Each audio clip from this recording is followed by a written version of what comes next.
नमस्कार समादरणीय दर्शकवृन्द, कार्यक्रम तथ्य विश्लेषणमा यहाँलाई स्वागत छ। म मदन खाती। दर्शकवृन्द, देशको राजनीतिको मूल विवादको विषय यति बेला संवैधानिक निकायमा गरिएका नियुक्तिहरू रहेका छन्। संवैधानिक परिषदले संवैधानिक अङ्गहरूमा गरेका नियुक्तिको विषयको विरुद्धमा सभामुख सर्वोच्च अदालत पुगिसकेका छन्। त्यही विषयलाई लिएर माधव कुमार नेपाल र पुष्पकमल दाहाल नेतृत्वको नेकपा आजको दिनमा सडक आन्दोलन गरिरहेको छ। प्रमुख प्रतिपक्षी दल नेपाली कांग्रेस पनि आजको दिनमा संवैधानिक अङ्गहरूमा गरिएको नियुक्तिको विरुद्धमा आन्दोलन गरिरहेको छ र ऊ पनि भनिरहेको छ कि प्रधानमन्त्रीले सत्ता नै कब्जा गर्न लागिसक्नुभयो। सम्पूर्ण स्थितिले देशको राजनीति तीव्र ध्रुवीकरणतर्फ अगाडि बढिरहेको छ, जसले एकातिर लोकतन्त्र खतरामा परेको र स्थिरता पनि सङ्कटमा परेको बताइएको छ भने अर्कोतर्फ प्रधानमन्त्रीले काम गर्न नपाइसकेपछि आजको अवस्था आएको भनेर पनि विश्लेषण भइरहेको छ। आजको तथ्य विश्लेषणको पहिलो विषय संवैधानिक निकायहरूमा गरिएको नियुक्ति, यसको पृष्ठभूमि र यही विषयलाई लिएर अब देशको राजनीति कसरी अगाडि बढ्ला, यही विषयमा केन्द्रित रहेको छ। यो रिपोर्ट पहिलो रिपोर्टको रूपमा। संवैधानिक निकायमा गरिएको सिफारिसको विवाद सर्वोच्च अदालतमा विचाराधीन रहेको अवस्थामा सिफारिस गरिएका व्यक्तिलाई राष्ट्रपतिले नियुक्ति र प्रधान न्यायाधीशले शपथ दिलाएपछि विवाद थप पेचिलो भएको छ। संवैधानिक परिषदका सदस्य समेत रहेका सभामुख अग्निप्रसाद सापकोटा त्यही नियुक्तिको विरोधमा सर्वोच्च अदालत पुगेका छन्। उनले नियुक्तिको खारेजको मागसहित रिट दायर गरिसकेका छन्। संविधान निर्माण भइसकेपछि विभिन्न संवैधानिक आयोगहरू थपिए, तर आयोगहरूमा न पदाधिकारी नियुक्ति भए न त काम नै गर्न सक्यो। संविधान जारी भएको 6 वर्षसम्म पनि पदाधिकारी नियुक्ति नहुनु लज्जाको विषय बन्दै आएको थियो। अन्य आयोगहरू 10-10 वर्षमा मूल्याङ्कन गर्नुपर्ने हुन्छ। पदाधिकारी नियुक्ति बिनै आयोगको म्याद गुज्रिने सम्भावना पनि बढ्यो। त्यसमा सबैभन्दा ठुलो जिम्मेवार सरकार नै हुन्छ।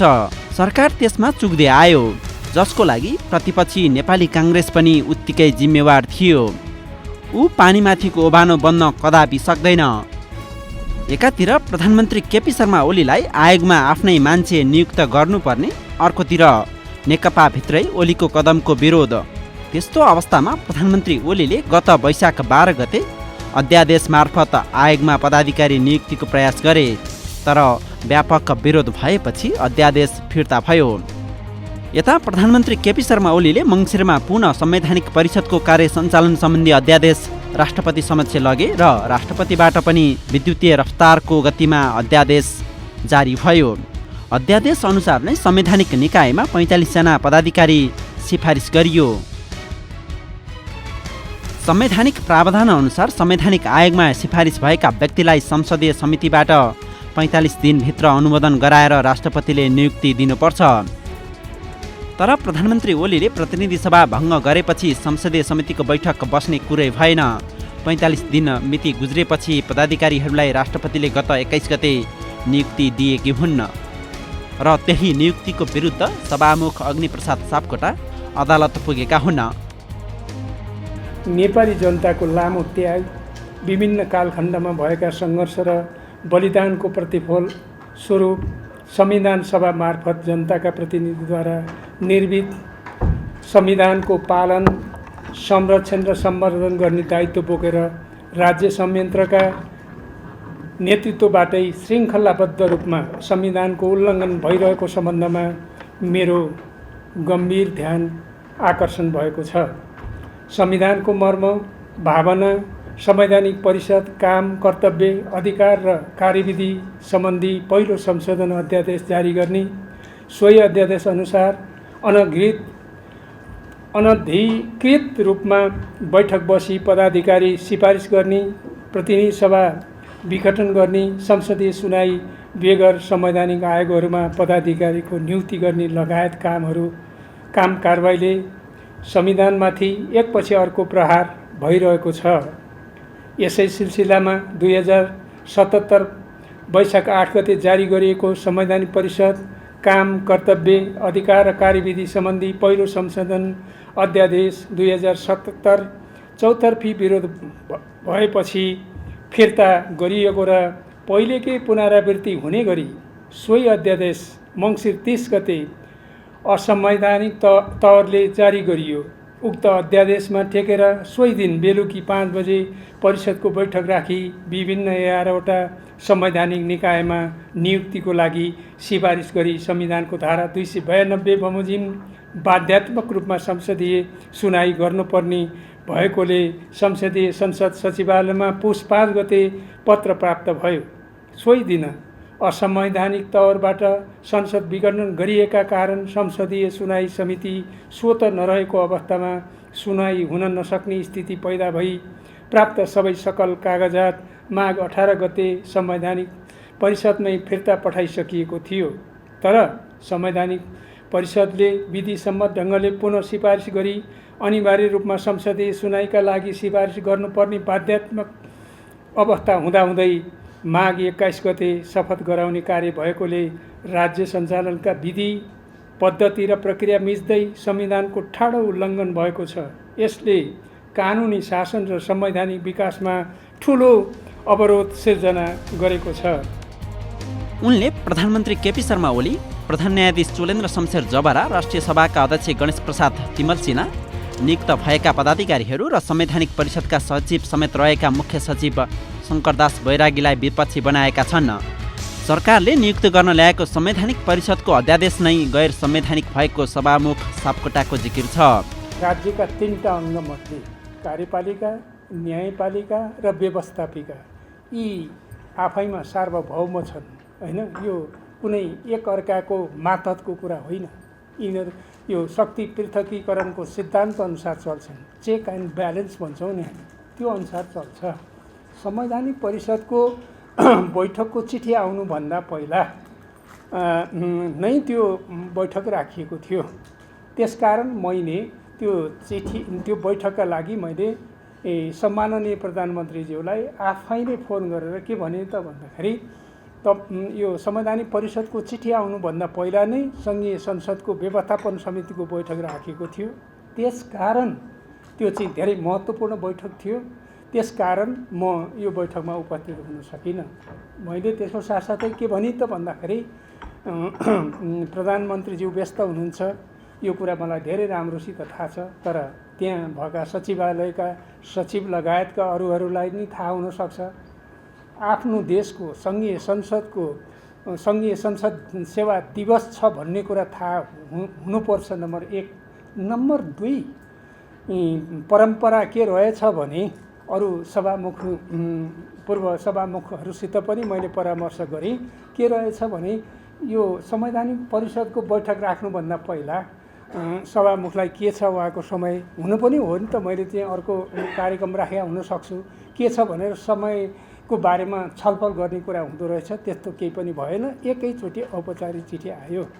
पहिलो कुरा त्यो भयो। दोस्रो कुरा के भयो, फेरि अर्को चिठी आयो। अर्को चिठी आइसकेपछि 28 गते अर्को चिठी आयो। आइसकेपछि अब मलाई के लाग्यो त भन्दाखेरि अरू सबै सदस्यहरूसित पटक पटक गृह कार्य भएको मलाई चाहिँ सूचना छ। आवश्यक परे म तपाईँहरूलाई त्यो सूचना पनि दिन सक्छु। पटक पटक गृह कार्य भइरहेको र फेरि आवश्यक प्रक्रिया नपुगेको। त्यहाँ चाहिँ के भनिएको छ मलाई पठाएको चिठीमा भनेदेखि संवैधानिक आयोगका अध्यक्ष र सदस्यहरूको नियुक्ति सम्बन्धमा मात्रै भनेर त्यो चाहिँ त्यतिले पुग्दैन। रोस्टरहरू लिनुपर्छ। किनभने तपाईँहरूलाई यो कुरा थाहा छ कि यो सामान्य कुरा होइन। धेरै असामान्य र राष्ट्रिय जीवनको धेरै महत्त्वपूर्ण कुरा भएको हुनाले त्यो राष्ट्रिय बहसमा समेत जानुपर्ने भएको हुनाले त्यो चाहिँ यो संवैधानिक आयोगका अध्यक्ष र सदस्यहरूको नियुक्ति सम्बन्धमा मात्रै भनेर हुँदैन। एक नामहरू त्यहाँ हुनुपर्छ। कहिले काहीँ विशिष्ट अवस्थामा अपवादमा 1-2 नामहरू त्यहीँ सहमतिले सबै सदस्यहरूको सहमतिले राख्न सक्दै नसकिने होइन असाधारण परिस्थितिमा। तर ती नामहरू पनि हुने। यी सबै कुराले मलाई के लाग्यो त भन्दाखेरि त्यहाँ चाहिँ जुन हाम्रो संविधानको मर्म भावना अनुसार निर्णय हुन सक्छ भन्ने मलाई लागेन। त्यसकारण मैले त्यो बेलामा पनि सम्माननीय प्रधानमन्त्रीज्यूलाई फोन गरेर के भने राम्रोसित विचार विमर्श पनि भएन, परामर्श पनि भएन, गृह कार्य पनि भएन र फेरि सम्मत सबै पक्षसित पनि गृह कार्य भए जस्तो मलाई लाग्दैन। त्यसकारण त्यो बैठकमा उपस्थित भएर मैले संविधानको मर्म र भावना अनुसार गरिनुपर्ने नियुक्तिमा कति योगदान हुन सक्ला र भन्ने भइसकेपछि मैले म आजको बैठकमा नि यो कारणले गर्दा संविधानको मर्म र भावना अनुसार चाहिँ नियुक्ति गर्नका लागि चाहिँ त्यहाँ उपयुक्त वातावरण बनाउन नसक्ने कारणले गर्दा म आउन असमर्थ भएँ भनेपछि उहाँले ठिक छ भन्नुभयो। त्यसरी भयो। अब जहाँसम्म यो निर्णय गरिएको भनिएको छ नि, यो निर्णय गरिएको भनिएको कुरामा पनि धेरै रहस्यमय कुराहरू छन्। संवैधानिक परिषदको नियुक्त विरुद्ध यसरी सभामुख अदालत पुगेको नेपाली राजनीतिमा यो नै पहिलो घटना हो। आफू संवैधानिक परिषदको सदस्य रहे पनि जानकारी बिनै संवैधानिक निकायमा पदाधिकारी नियुक्त गरिएको प्रति सभामुख सापकोटाको आपत्ति छ। माघ 21 गते शपथ गराउने कार्य भएकोले राज्य सञ्चालनका विधि पद्धति र प्रक्रिया मिच्दै संविधानको ठाडो उल्लङ्घन भएको छ।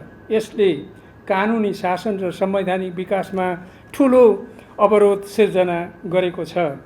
संविधान निर्माणका क्रममा लामो छलफल र बहसपछि संविधानको धारा 292मा संसदीय सुनाई सम्बन्धी व्यवस्था राखिएको तथ्य संविधान सभाको दुवै कार्यकालको सक्रिय सदस्यको हैसियतले यहाँ स्मरण गराउन चाहन्छु।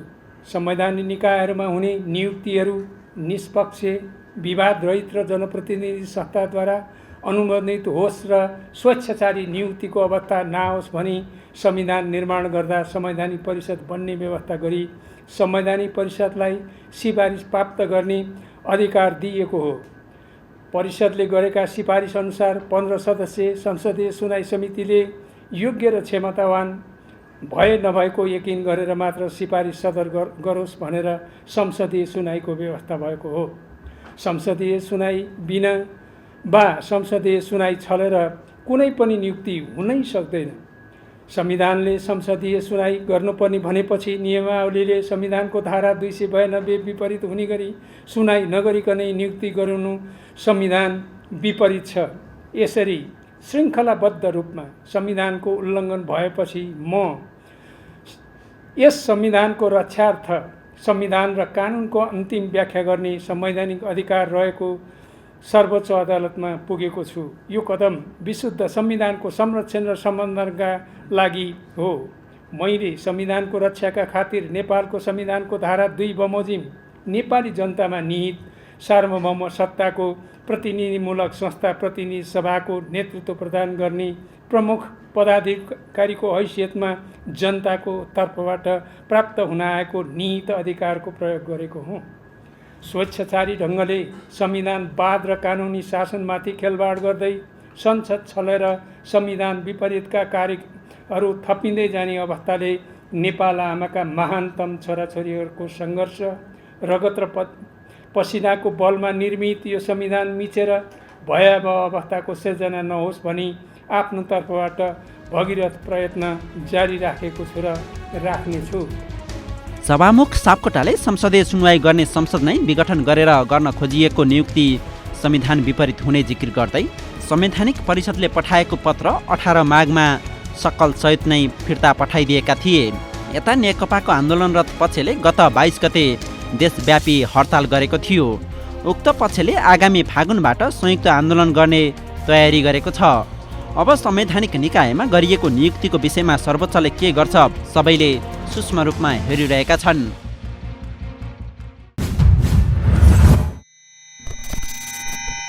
दर्शकवृन्द, संवैधानिक अङ्गहरूमा गरिएको नियुक्तिपछि जसरी देशको राजनीति एक पछि अर्को गर्दै अगाडि बढिरहेको छ, यसले जनताको सामान्य दिनचर्यालाई नै प्रभावित तुल्याउन थालिसकेको छ।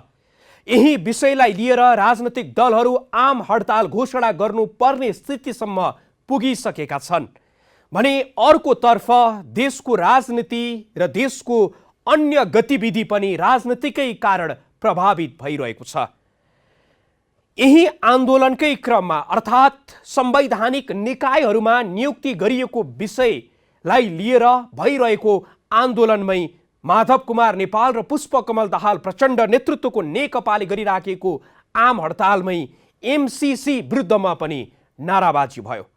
तर नाराबाजी हुँदै गर्दा नेकपाका अध्यक्ष पुष्पकमल दाहाल प्रचण्डले उक्त नाराबाजी रोक्ने प्रयास गरे, जसको कारणले अहिले कतै एमसिसीको विषयमा विगतमा निकै चर्को स्वरमा विरोध गर्नेहरूको किन स्वर अहिले नरम सुनिन थालेको होला, दुविधा उत्पन्न भएको छ।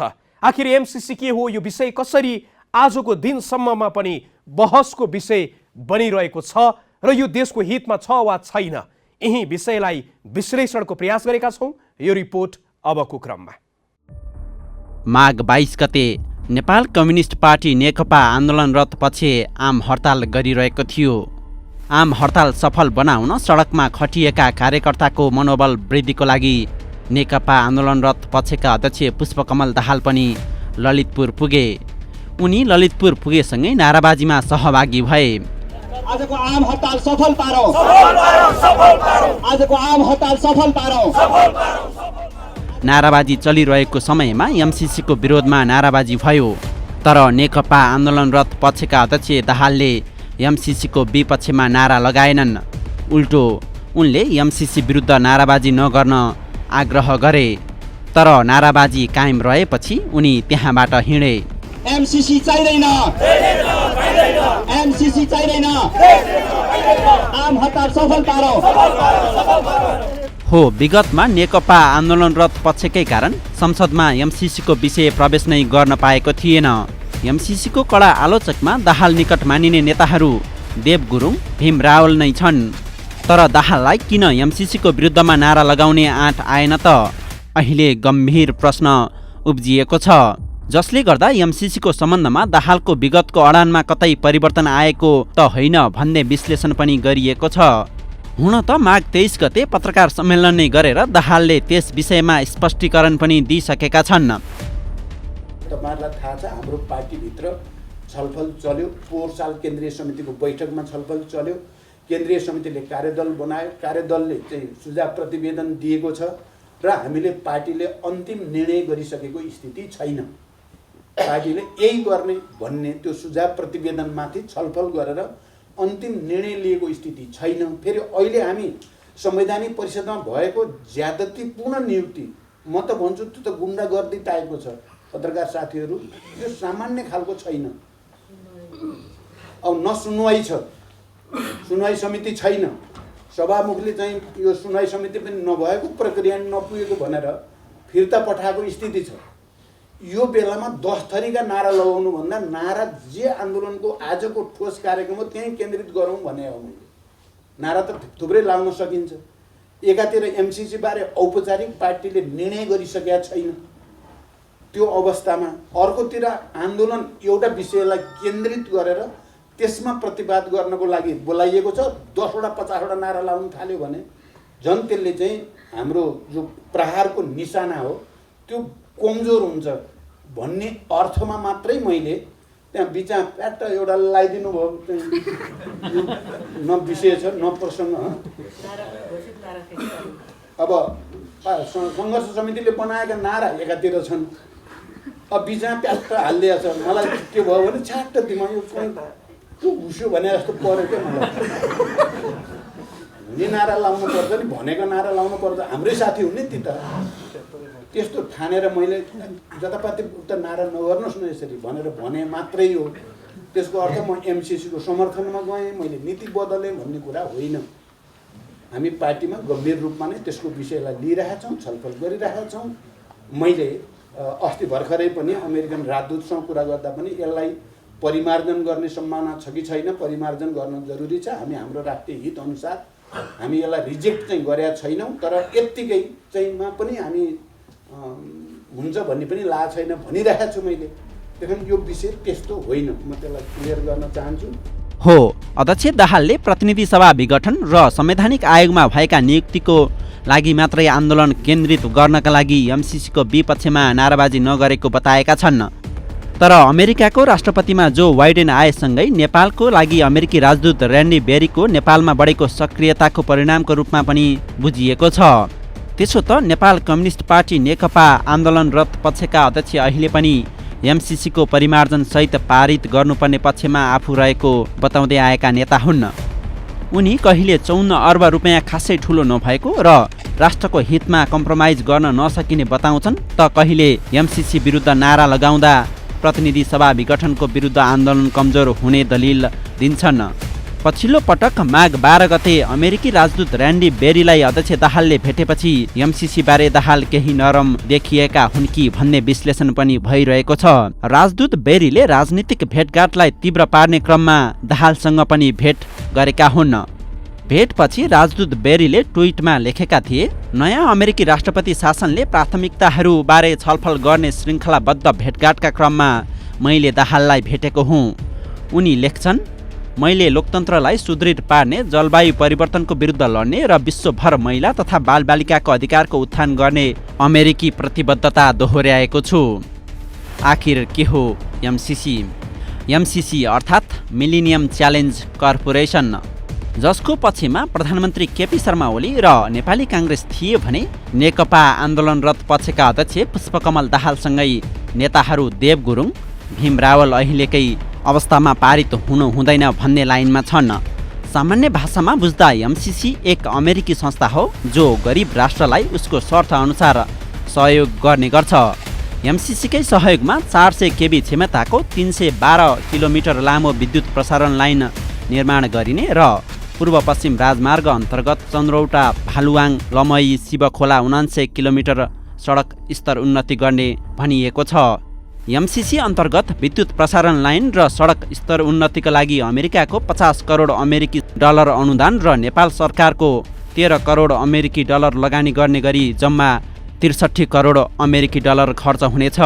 एमसिसीको शर्तमध्ये बुटवल गोरखपुर प्रसारण लाइन निर्माण गर्दा भारतपट्टिको भाग भारतले निर्माण गर्नुपर्ने भएकाले त्यसका लागि उसँग सहमति गर्नुपर्ने, एमसिसीले दिएको रकमको लेखा परीक्षण गर्ने संस्था एमसिसीले स्वीकृत गरेको र अमेरिकाको इन्सपेक्टर जनरलको सूचीमा रहेको लेखा परीक्षकले गर्नुपर्ने व्यवस्था रहेको छ। हुन त एमसिसीको पछिल्लो बहस आइपिएस र बिआरआईकै तानातानको परिणाम भएको बताइन्छ। यद्यपि नेपालले भने यसको लागि निकै अघिदेखि पहल गरिरहेको थियो। त्यसकै परिणाम स्वरूप नै एमसिसी सहयोग पाउने नेपाल दक्षिण एसियामा पहिलो र एसियामा इन्डोनेसिया र मङ्गोलियापछि तेस्रो देश बनेको थियो। नेपाल अनुदान पाउन योग्य छ वा छैन भन्ने हेर्न सन् 2011मा एमसिसी पहिलोपटक नेपाल आएको थियो। 2071 सालमा एमसिसीले नेपाललाई कम्प्याक्टका लागि छनौट गर्यो। 2071 चैत 26मा नेपाल सरकारले तत्कालीन अर्थमन्त्री डाक्टर रामशरण महतको संयोजकत्वमा एमसिसी निर्देशन समिति गठन गर्यो। 2073 साउन 5मा एमसिसी र नेपाल सरकारबीच initial engagement technical assessment grant agreement संशोधन सहित पुनः सम्झौता भयो। 29 भदौ 2074मा नेपाल सरकार र एमसिसी बीच कम्प्याक्ट सम्झौतामा हस्ताक्षर भयो। 13 असोज 2076मा एमसिसी कार्यक्रम कार्यान्वयन सम्झौता पिआइएमा हस्ताक्षर भएको थियो। विवाद किन? एमसिसी अन्तर्गतको अनुदानमा 312 किलोमिटर प्रसारण लाइनको निर्माण गर्ने र 79 किलोमिटर सडकको स्तर उन्नति पनि सँगै गरिने भनिएको छ। यी संरचना अमेरिकाले अनुदान स्वरूप दिने 500 मिलियन अमेरिकी डलर र नेपालको 130 मिलियन अमेरिकी डलरबाट नै निर्माण गरिनेछ। हो, झट्ट सुन्दा सहयोग जति विकास प्रेमी लाग्छ, यथार्थ भने फरक छ। अमेरिका यति बेला चीनलाई विश्वको पहिलो अर्थतन्त्र बन्न नदिने दाउमा छ। चीनले आफूलाई विश्वमा स्थापित गर्न बिआरआई लिएर अगाडि सरेको छ भने अमेरिका त्यसको बदलामा इन्डो पेसिफिक रणनीति। बिआरआई र इन्डो पेसिफिक रणनीति एकअर्काका प्रतिस्पर्धी नै हुन्। एमसिसी पनि इन्डो पेसिफिक भन्दा अघिको अवधारणा भए पनि अमेरिकाको राष्ट्रपति डोनाल्ड ट्रम्प आएपछि भने एमसिसीलाई पनि इन्डो पेसिफिककै उद्देश्य पूर्तिका लागि प्रयोग गरिरहेको छ, जुन तथ्य अमेरिकाको राष्ट्रिय सुरक्षा रणनीति 2017को पृष्ठ नम्बर 39मा उल्लेख गरिएको छ। त्यस्तै इन्डो पेसिफिक रणनीति 2019मा पनि नेपालसँग भविष्यमा संयुक्त सैन्य रणनीतिमा सहकार्य गर्ने बारे छलफल भएको बताइएको छ। त्यसो त विषय यतिमा मात्र सीमित छैन। अमेरिकी अधिकारीले पनि बारम्बार एमसिसीलाई इन्डो पेसिफिककै अङ्गका रूपमा व्याख्या गरिरहेका छन्। यसले के प्रश्न पार्छ भने एमसिसी पनि इन्डो पेसिफिककै अङ्ग हो। त्यसकारण हाम्रो सहभागिता असंलग्न परराष्ट्र नीति विपरीत हुन्छ। यदि नेपालले अनुदान नै लिने हो भने पनि शर्तरहित रूपमा हामीले चाहेको परियोजनामा खर्च गर्न पाउने गरी लिनुपर्छ। हाम्रो राष्ट्रिय स्वाभिमान र सार्वभौमिकता अमेरिकी $500 मिलियन बन्दकी राख्नु हुँदैन।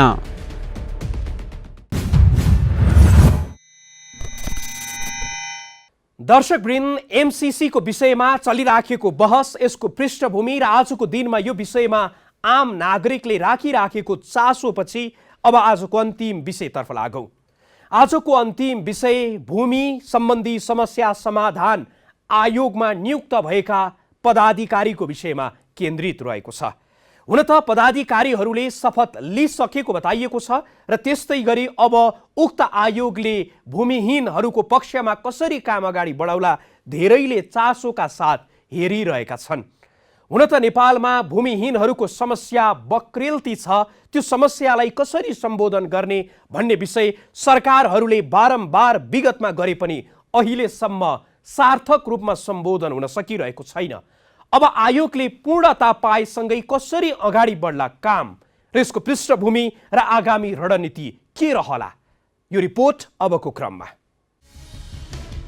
देशमा भूमिहीन नागरिकको सङ्ख्या कति छ भन्ने सरकारसँग आधिकारिक लगत छैन। भूमि नहुँदा धेरै नागरिक अनागरिक जस्तै भएर बस्नु परेको छ। सरकारले ढिलै भए पनि अहिले भूमि सम्बन्धी समस्या समाधान आयोग गठन गरेर समस्या समाधानको प्रयास गरिरहेको छ। गत चैत 9, 2076 भूमि सम्बन्धी समस्या समाधान गर्न देवीप्रसाद ग्यावालीको अध्यक्षतामा आयोग गठन गर्यो। अहिले उक्त आयोगमा पदाधिकारी नियुक्त समेत भइसकेको छ। सबै समितिमा अर्थात् 77 जिल्लामा गठन हुने समितिमा अध्यक्ष र विज्ञसहित 2 सदस्यलाई मनोनित गर्नुपर्ने अवस्था थियो र त्यो अवस्थालाई हामीले काम गर्ने सन्दर्भमा, त्यसलाई सम्पन्न गर्ने सन्दर्भमा विभिन्न जिल्लाबाट यहाँहरूको सिफारिस हामीले अर्थात् सम्बन्धित जिल्लालाई हामीले तपाईँहरूको नाम मागेका थियौँ। यस सन्दर्भमा प्रत्येक जिल्लाका जनताहरूले हाम्रो नेतृत्वको निम्ति हामीलाई फल्ना चाहिन्छ भनेर उहाँहरूले भनिरहनु भएको अवस्था थियो र सबैले आफ्नो आफ्नो जिल्लाबाट नामहरू पठाउनु भएको थियो। नामहरू पठाउने सन्दर्भमा नामहरू आए र हामीले के विचार गरेका थियौँ भने हाम्रो नेपालको सन्दर्भमा मूल कानुन भनेको संविधान हो भन्ने कुरा तपाईँ हामी सबैलाई थाहा भएकै कुरा हो। सोही मूल कानुन अन्तर्गत रहेर हामीले ऐन बनाएको भन्ने कुरा भर्खरै मैले बताइसकेँ र संविधानमा के कुरा उल्लेख गरिएको छ भने हरेक कामहरू गर्दा सरकारका हरेक निकायहरूमा अर्थात् विभिन्न सङ्घ संस्था जो पनि एउटा ऐन अन्तर्गत दर्ता भएर चलिरहेको हुन्छ, सबै ठाउँ हामीले अथवा हाम्रो अगाडि रहेका हामी सामु रहेका विभिन्न क्लस्टरहरूलाई समान सहभागिताको कुरा चाहिँ हामीले उठाइरहनु पर्छ भन्ने कुरा संविधानले बोलेको छ, संविधानले सम्बोधन गरेको छ। संविधानले सम्बोधन गरे बमोजिम यहाँहरूको नामहरू मागिरहँदा यी सबै क्लस्टरबाट प्रतिनिधित्व हुने गरी हामीले सबैलाई सन्देश सम्प्रेषण गरेका थियौँ, सूचना सम्प्रेषण गरेका थियौँ। यद्यपि सरकारले मनोनित गर्ने सन्दर्भमा 3टा पदहरूमा अर्थात् अध्यक्ष विज्ञसहित 2 सदस्यहरूमा हामीले सबै क्लस्टरलाई एउटा जिल्लामा हामीले सम्बोधन गर्न सक्ने अवस्था रहेन। 3 वर्ष कार्यकाल रहने आयोगले भूमिहीनको पहिचान गरी लगत सङ्कलन गर्नेछ। आयोगका अनुसार 8 लाख परिवार पहिचान गरी लगत सङ्कलन भइरहेको छ। भूमि व्यवस्था सहकारी तथा गरिबी निवारण मन्त्री डाक्टर शिवमाया तुम्मा हाम्भेका अनुसार प्रत्येक सुकुम्बासीको हातमा लाल पूर्जा दिन आयोग आतुर छ। यो तलसँग जोडिएर तपाईँले त्यो सबै कुरा नियमन गर्ने पाटो तपाईँहरूको स्थानीय तहको पनि त वार्डसँग जोडिएर काम गर्नुपर्ने छ। प्रत्येक वार्डका जनप्रतिनिधिहरूले मेरो वार्डमा म बसोबास गरिरहेको वार्डमा रहेका यो प्रकृतिका कुनै जनताहरू रहेको बसोबास रहेको अवस्था छ भने त्यसको सही लगत सङ्कलन मैले गर्नुपर्छ भन्ने खालको कुरा चाहिँ स्थानीय तहको जनप्रतिनिधि मध्ये पनि वार्डका जनप्रतिनिधि बुझ्नुपर्ने हुन्छ र थाहा पाउनुपर्ने हुन्छ। र यसरी जनप्रतिनिधिहरूले मात्र थाहा पाउने होइन, एउटा सहजीकरण एउटा समिति पनि बनाउने कानुनी प्रावधान छ, यहाँ एउटा व्यवस्था गरेको छ। त्यसमा नेपालमा स्थापित भएका अथवा निर्वाचनमा जुन जुन दल भनेर चिनिएको पहिचान प्राप्त दलहरू छ, त्यो दलको सबै प्रतिनिधि राखेर बस्नुपर्ने हुन्छ। त्यसैले तपाईँले के होसियार हुनुहोस् भने अहिले नेपाल सरकारले मनोनित गरिरहेका र मनोनितमा पर्नुभएका अध्यक्ष सदस्यज्यूहरू एउटा हिसाब गर्दाखेरि तपाईँले एउटा विचार समूहको हुनुहुन्छ।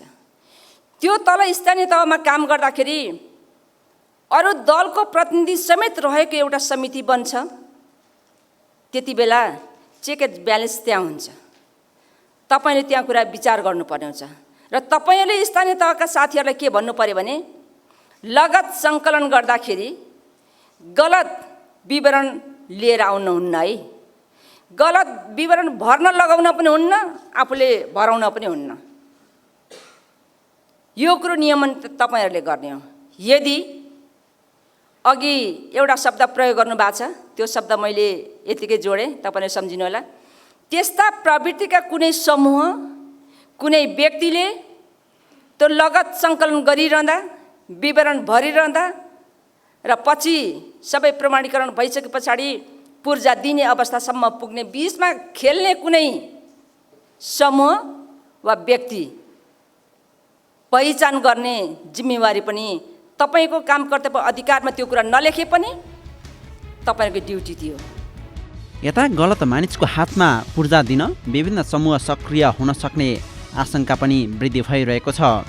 त्यसका लागि मन्त्री तुम्बा आम्फेले आयोगलाई सचेत रहन निर्देशन दिइन्। नेपाल सरकारले मनोनित गरेका तपाईँहरू अध्यक्ष विज्ञ 2 सदस्यहरू सबै तपाईँहरू एकदम सक्षम एकदम क्षमता भएको व्यक्तिहरू हुनुहुन्छ। त्यसैले तपाईँहरूप्रति तपाईँहरूसँग नेपाल सरकारले धेरै भरोसा राखेको छ, धेरै आशा राखेको छ। यही सन्दर्भमा भर्खरै हाम्रो मन्त्रालयको सचिवज्यूले कुराहरू बताउनु भएको छ। त्यो कुरा अक्षरश उहाँको वाक्यांशहरू यहाँले सम्झिनु भएको छ। त्यो वाक्यांश यहाँले अनिवार्य पालना गर्नुभयो भने नेपाल सरकारले तपाईँहरूबाट जुन किसिमको अपेक्षा राखेको छ त्यो केही अंश पुरा हुन सक्छ र तपाईँले त्यो कुरा गर्नै पर्छ। र तपाईँहरूको झोलामा मलाई लाग्छ यो किताब मैले बोकेर ल्याएको छु, यो तपाईँहरूको झोलामा हुनुपर्छ। कसैले खोलेर हेर्नुभएको भएन झोला? सबैसँग यो छ। मैले यो देखाउन मात्रै ल्याएको तपाईँहरूलाई, सम्झना गराउन। यो चिज जति बेला तपाईँहरू जिल्ला समितिमा बसेर काम गर्नुहुन्छ, जति बेलासम्म नेपाल सरकारलाई तपाईँहरू यदि तपाईँहरूको काम गतिविधि यदि ठिक छैन, अब यो समिति आवश्यकता छैन भने सरकारले विघटन गर्न सक्ने अवस्था छ। जति बेलासम्म विघटित तपाईँहरूको समिति बन्दैन त्यति बेलासम्म यो किताबको आकारमा तपाईँहरूको हातमा ऐन नियम कार्यविधि यी सारा कुरा यहाँ राखिएको छ। यो कुरा हेर्न नबिर्सिनु होला। हो, मन्त्री तुम्बा हाम्फेले भने जस्तै आयोगका काम कर्तव्य र अधिकार के छन् त? 1. भूमि सम्बन्धी समस्या समाधान कार्ययोजना तयार गरी स्वीकृत गर्ने। 2. भूमिहीन सुकुम्बासी र अव्यवस्थित बसोबासीहरू पहिचान र प्रमाणीकरणका लागि आधार र मापदण्ड तोक्ने। 3. भूमिहीन सुकुम्बासी र अव्यवस्थित बसोबासीहरूको स्थानीय तहबाट लगत सङ्कलनका लागि आवश्यक कार्यविधि र ढाँचा तयार गरी स्वीकृत गर्ने। 4. उनीहरूको पहिचान लगत सङ्कलन र प्रमाणीकरणको काम स्थानीय तह मार्फत गर्ने। 5. नक्सा श्रेष्ठता तयार गर्न मालपोत कार्यालय, नापी कार्यालय र स्थानीय तहसँग आवश्यक समन्वय गर्ने वा गराउने। 6. स्थानीय तहबाट प्राप्त तथ्याङ्क विश्लेषण गर्न आवश्यक प्रणाली विकास गरी सोही प्रणालीका आधारमा अव्यवस्थित बसोबासीहरूको जग्गा वर्गीकरण गर्ने। 7. अव्यवस्थित बसोबासीहरूलाई जग्गा उपलब्ध गराए बापत ऐन बमोजिमको दस्तुर लिने। 8. ऐनको दफा 52 खको उपदफा 4 बमोजिमको जग्गा हो वा होइन भन्ने सम्बन्धमा प्रदेश सरकार र स्थानीय तहको समन्वयमा यकिन गर्ने गराउने। 9. स्थानीय तहबाट भूमिहीन सुकुम्बासी र अव्यवस्थित बसोबासीहरू पहिचान र प्रमाणीकरण सम्बन्धी तथ्याङ्क प्राप्त भएपछि सोही बमोजिमका भूमिहीन सुकुम्बासीलाई जग्गा उपलब्ध गराउन र अव्यवस्थित बसोबासीहरूको व्यवस्थापन गर्न कार्य प्रक्रिया सुरु गर्ने। 10. स्थानीय शिष्टताका समेतका आधारमा सहरी क्षेत्रबाट सामूहिक आवास वा जग्गा विकासको माध्यमबाट भूमिहीन सुकुम्बासीलाई जग्गा उपलब्ध गराउने सम्बन्धमा आवश्यक निर्णय गर्ने। 11 ऐनको दफा 52 ख र 52 ग बमोजिमको कार्य निर्धारित समयमै सम्पन्न गर्न जिल्लागत रूपमा स्पष्ट कार्ययोजना तयार गरी कार्यान्वयनमा ल्याउने। 12 भूमिहीन सुकुम्बासीलाई जग्गा उपलब्ध गराउने र अव्यवस्थित बसोबासीहरूलाई व्यवस्थापन गर्ने सम्बन्धमा प्रचलित कानुनको अधीनमा रही आवश्यक निर्णय गर्ने। 13 कार्यक्षेत्रसँग सम्बन्धित विषयमा जुनसुकै निकायसँग कागजात माग गर्न, व्यक्तिलाई झिकाइ बुझ्न, कागज गराउन, स्थलगत सरजमिन गर्न वा गराउन सक्ने। 14 हकबन्दी भन्दा बढी भई रोका रहेका जग्गा भूमिहीन सुकुम्बासीलाई उपलब्ध गराउन प्रयोग गर्ने। 15 जग्गा वर्गीकरण गर्दा भू उपयोग ऐन 2076 बमोजिम गर्ने वा गराउने। 16 नेपाल सरकारले तोकेका अन्य काम गर्ने। के छन् आयोगका विशेषता? 1 संवैधानिक दायित्वका रूपमा रहेको आवास लगायतका अधिकार कार्यान्वयनको जिम्मेवारी। 2 आयोग प्रदेश सरकार र स्थानीय तहको अधिकार क्षेत्रअनुसारको जिम्मेवारी बाँडफाँड। 3 भूमि सम्बन्धी ऐनको प्रावधान अनुसार नै आयोग गठन सम्बन्धी व्यवस्था। 4 स्थानीय तहले भूमिहीन र अव्यवस्थित बसोबासीको लगत तयारी र अभिलेख। 5 भूमिहीन र अव्यवस्थित बसोबासीको वितरण र प्राप्त गरेको जग्गाको विवरण सार्वजनिकीकरणको व्यवस्था। 6 जग्गा उपलब्ध गराउँदा आवास र कृषि परियोजनाका लागि फरक फरक क्षेत्रफलको व्यवस्था। 7 भूमिहीनलाई निशुल्क र अव्यवस्थितलाई मूल्य लिएर जग्गा उपलब्ध गराउने व्यवस्था। 8 भू उपयोग योजना एकीकृत आवास जस्ता पक्षलाई ध्यान दिई जग्गा उपलब्ध गराउने। 9 जोखिम क्षेत्रमा रहेका बाटो र खोलाको तोकेको सीमाभित्र सांस्कृतिक र सामरिक महत्त्वको क्षेत्रमा जग्गा उपलब्ध नगराउने र त्यस्ता ठाउँमा बसेकालाई स्थानान्तरणको व्यवस्था। 10 भूमिहीन र अव्यवस्थित बसोबासीका सम्बन्धमा उजुरी सुनवाई आदिको व्यवस्था। 11 दलित भूमिहीनलाई पहिलो प्राथमिकता। 12 जग्गा उपलब्ध गराउँदा सगोलमा रहेका पति र पत्नीको संयुक्त जग्गा धनी प्रमाणीकरण पूर्जाको व्यवस्था। हो यिनै कार्यमा भूमि सम्बन्धी समस्या समाधान आयोगले काम गर्नुपर्ने देखिन्छ। यसमा कुनै राजनीतिक आग्रह वा पूर्वाग्रह पालिनु हुँदैन। हवस् त आजको लागि कार्यक्रम तथ्य विश्लेषणलाई निर्धारित समय सकिसकेको छ। जनताद्वारा जनताका लागि प्रसारित जनता टेलिभिजन हेरिरहनुहोस्। नमस्कार।